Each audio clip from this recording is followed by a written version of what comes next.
જય શ્રી રામ, નમો નારાયણ, હર હર મહાદેવ. 2026 ધનુ રાશિ. ધનુ રાશિના જાતકો માટે આખું વર્ષ કેવું રહેશે એની સંપૂર્ણ માહિતી એટલે કે ભવિષ્ય કથન તમને જણાવી રહ્યો છું, જે વૈદિક જ્યોતિષના સિદ્ધાંતો પર મેં તૈયાર કર્યું છે. ગ્રહોના ગોચર, એના પાસાઓ, સ્થિતિઓનું વિશ્લેષણ કરશે. તમારા જીવનમાં વિવિધ ક્ષેત્રો, કારકિર્દી, નોકરી, પારિવારિક જીવન, પ્રેમ લગ્ન અને આરોગ્ય માટે કેવું રહેશે. સકારાત્મક અને નકારાત્મક પ્રભાવો વિશે પણ જણાવીશ. સાથે સરળ કેટલાક શાસ્ત્રોક્ત ઉપાયો પણ જણાવી રહ્યો છું.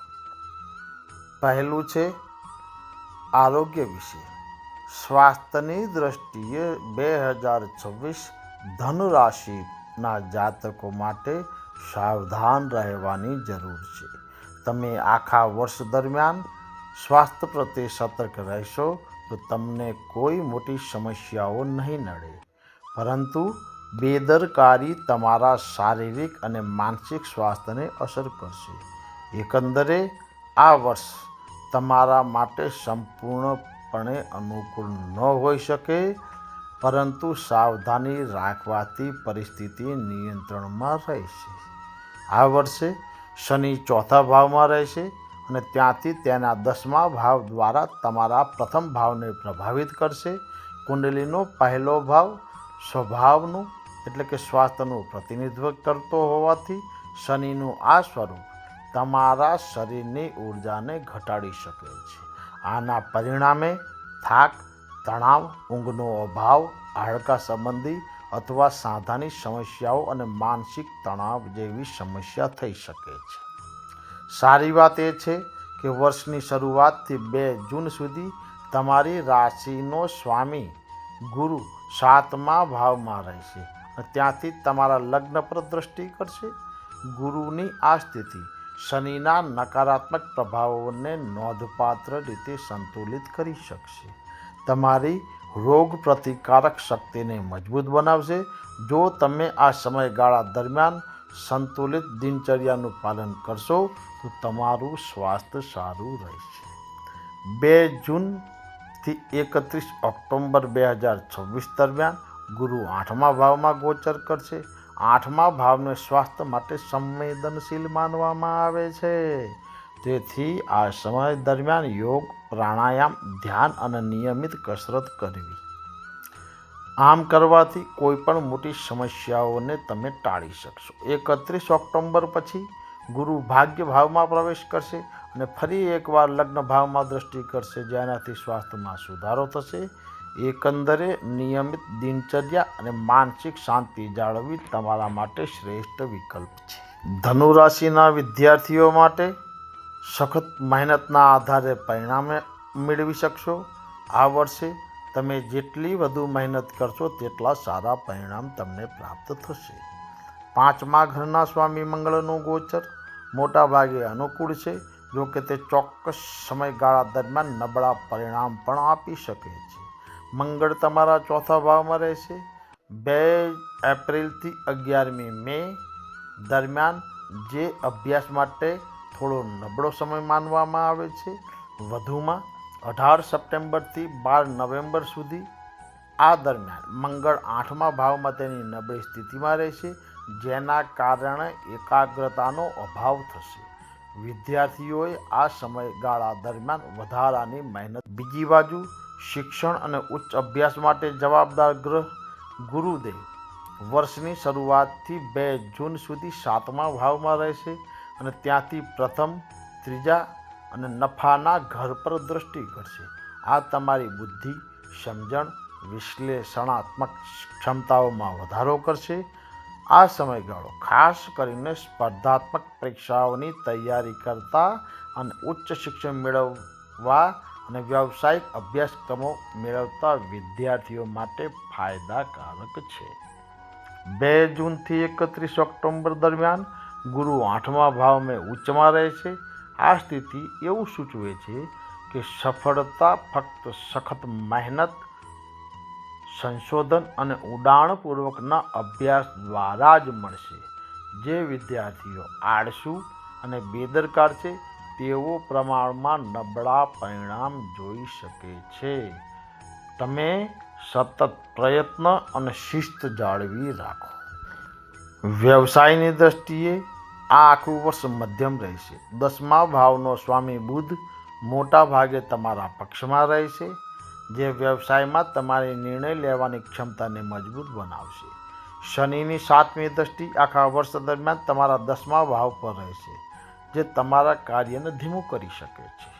આ વર્ષે તમારે દરેક વ્યવસાયિક નિર્ણય કાળજીપૂર્વક લેવો. ઉતાવળ કે વધુ પડતો આત્મવિશ્વાસ અવિશ્વસનીય રોકાણ નુકસાન તરફ દોરી શકે છે. 2 જૂન અને 31 ઓક્ટોબરની વચ્ચે જ્યારે ગુરુ 8મા ભાવમાં છે, કોઈ પણ જોખમ લેવાનું ટાળવું. આ સમયગાળા દરમિયાન નવો વ્યવસાય શરૂ કરવાનું અથવા મોટા રોકાણ કરવાનું ટાળવું. 31 ઓક્ટોબર પછી ગુરુની સ્થિતિ અનુકૂળ સ્થિતિમાં પાછી આવશે, જે તમારી નિર્ણય લેવાની ક્ષમતાને મજબૂત બનાવશે. આ સમય માટે તમે બાકી રહેલા પ્રોજેક્ટ આગળ વધી શકો છો. એકંદરે 2026માં ધીરજ, આયોજન અને સાવધાની સાથે વ્યવસાય ચલાવવાથી સ્થિર અને સંતોષકારક પરિણામ મળશે. નોકરિયાત મિત્રો માટે આખું વર્ષ સરેરાશ કરતાં વધુ સારું ગણી શકાય. કારકિર્દી ઘરનો સ્વામી બુધ મોટા ભાગે અનુકૂળ સ્થિતિમાં છે, જે તમને કામ પર તમારી બુદ્ધિ અને વાતચીત કૌશલ્ય માટે ઓળખ મેળવવામાં મદદ કરશે. 6ઠ્ઠા ઘરનો સ્વામી શુક્ર પણ સહાયક રહેશે. નોકરીમાં સ્થિરતા સુનિશ્ચિત કરશે. ચોક્કસ સમયગાળા દરમિયાન શનિ, કેતુ અને ગુરુની સ્થિતિ તણાવ પણ પેદા કરી શકે છે. 3 ફેબ્રુઆરીથી 11 એપ્રિલ દરમિયાન નવી તક મળશે. આ સમય દરમિયાન નોકરી બદલતા પહેલાં કાળજીપૂર્વક વિચારણા કરવી. સાથીદારો અને ઉપરી અધિકારીઓ સાથે નમ્ર વર્તન જાળવવું ફાયદામાં રહેશો. શનિના પ્રભાવથી તમારા કામનો બોજ વધી શકે છે, પરંતુ જે લોકો પ્રામાણિકતા અને સમર્પણ સાથે કામ કરે છે તેમને પ્રમોશન અને માન્યતા મળી શકે. એકંદરે કાર્યસ્થળ પર તમારી મહેનતના પ્રમાણમાં ફળ મળશે. પાલિતાણાથી એક મિત્રનો મેસેજ છે કે 2026માં ધનુ રાશિનું પ્રેમ જીવન કેવું રહેશે. જો તમે ધીરજ અને ડાપણથી કામ લેશો તો તમારું પ્રેમ જીવન સંતોષકારક રહેશે અને પ્રેમ લગ્નની શક્યતાઓ પણ વધી શકે છે. રાધનપુરથી એક ભાઈનો મેસેજ છે કે 2026માં ધનુ રાશિના લોકોનું નાણાકીય જીવન કેવું રહેશે. આર્થિક સ્થિતિ સામાન્ય કરતાં સારી રહેશે અને આવકના સ્થિર સ્ત્રોત રહેશે. નાણાકીય રીતે આ રાશિ માટે સંતુલિત અને અનુકૂળ રહેશે. આવકના સ્ત્રોત મજબૂત થશે. કોઈ મોટી નાણાકીય કટોકટીના સંકેત નથી દેખાતા. લાભ ઘરનો અધિપતિ શુક્ર મોટા ભાગે તમારા પક્ષમાં રહેશે. જો કે જાન્યુઆરીના અંત સુધી તેની અસ્ત સ્થિતિ તમારી આવકમાં ઘટાડો કરી શકે છે. 2 જૂન પહેલાં ગુરુ નફાના ઘર પર દ્રષ્ટિ કરશે, જેના કારણે પૈસાનું આગમન થશે, યોગ બનશે. 2 જૂનથી 31 ઓક્ટોબર દરમિયાન ગુરુ 8મા ભાવમાં રહેશે, જે ધન ભાવ પર દ્રષ્ટિ કરશે, જેના કારણે અચાનક લાભ અથવા અણધારી આવક થવાની શક્યતા છે. આ પછી ભાગ્ય ભાવમાં ગુરુની સ્થિતિ નાણાકીય સ્થિરતાને વધુ મજબૂત બનાવશે. બચતની દ્રષ્ટિએ વર્ષ સરેરાશ રહેશે, પરંતુ બિનજરૂરી ખર્ચા પર નિયંત્રણ રાખો. તમે સારી બચત કરી શકશો. પૈસાની કોઈ અછત રહેશે નહીં અને તમારી નાણાકીય સ્થિતિ સંતોષકારક રહેશે. પ્રેમ જીવનમાં સંયમ અને સમજદારી રાખવાની સલાહ આપું છું. 7મા ઘરના મંગળ સ્વામીનું ગોચર કેટલાક સમય માટે નબળું રહેશે, જેના કારણે પ્રેમ સંબંધોમાં ઉતાર ચઢાવ આવી શકે છે. ખાસ કરીને 2 એપ્રિલથી 11મી મે અને 2 ઓગસ્ટથી 12મી નવેમ્બર દરમિયાન વિવાદો થવાની શક્યતા રહેલી છે. ગુરુ ગ્રહ વર્ષની શરૂઆતથી 2 જૂન સુધી 7મા ભાવમાં રહીને પ્રેમ સંબંધને મજબૂત બનાવશે. પ્રેમ લગ્ન કરવા માગતા લોકો માટે આ સમય દરમિયાન સફળતા મેળવી શકશો. 31 ઓક્ટોબર પછી ગુરુ પોતાનું ધ્યાન 5મા ભાવ પર ધ્યાન કેન્દ્રિત કરશે, જે તમારા પ્રેમ જીવનમાં સકારાત્મકતા પાછી લાવી શકશે.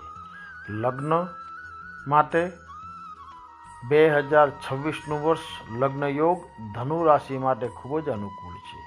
જાન્યુઆરીથી 2 જૂન સુધી ગુરુ 7મા ભાવમાં રહેશે, જેના કારણે લગ્નની મજબૂત સંભાવનાઓ ઊભી થશે. 31 ઓક્ટોબર પછીનો સમયગાળો લગ્ન માટે ખૂબ જ શુભ છે, ખાસ કરીને પ્રેમ લગ્ન માટે. તમારા લગ્ન જીવનમાં ક્યારેક નાની મોટી ગેરસમજ ઊભી થઈ શકે છે, પરંતુ ગુરુ ગ્રહનો સહયોગ તમારા સંબંધોને સ્થિર રાખશે. વાતચીત અને ધીરજ તમને સુખી લગ્ન જીવન જાળવવામાં મદદ કરી શકે છે. કૌટુંબિક એટલે કે પારિવારિક જીવન માટે આ આખું વર્ષ મિશ્ર રહેશે. નાના મોટા મતભેદ થશે, પરંતુ જો સમયસર તેનું નિરાકરણ લાવવામાં આવશે તો પરિસ્થિતિ નહીં બગડે. 4થા ભાવમાં શનિની હાજરી ઘરેલું જીવનમાં થોડો તણાવ પેદા કરશે, ખાસ કરીને મિલકત અથવા ઘર સંબંધિત બાબતોમાં. ધીરજ, સમજણ અને કૌટુંબિક વાતચીત જાળવવાથી વર્ષના અંત સુધીમાં પરિસ્થિતિ સંતુલિત રહેશે.